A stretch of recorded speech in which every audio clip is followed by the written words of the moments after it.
Hello guys! Welcome again sa aking panibagong video. Sa video na 'to ipapakita natin kung ano yung nakikita nyo. So ayun nga, ito na guys, gumawa kami ng nakikita nyo. Ano nga ba ito? So ito guys yung dalgona, pero ang ginawa namin is yung dark choco or chocolate. So in-experiment namin na dalgona dark chocolate yung ginamit namin. Pero naging perfect naman siya. So, hindi lang coffee. Kaya yung mga hindi nagko-coffee, pwede nyo i-try yung Milo or dark chocolate. Pwede nyo gawin siyang dalgona. So, di ba perfect? So, ito milk. May ice siya sa loob.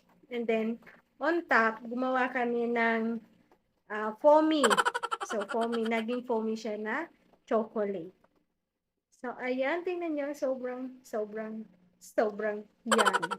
So, pwede ito sa tag-init. Subukan nyo ito, guys. Sobrang dali lang.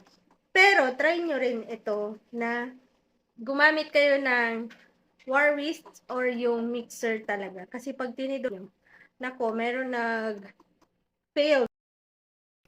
Kasi dalawang try namin bago kami nakagawa ng Dalgona Hershey Chocolate. Ayan.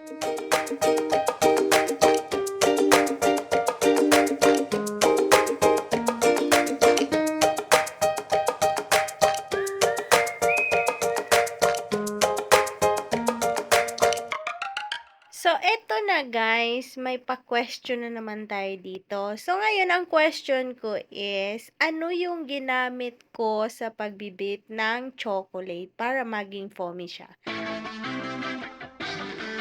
Wow!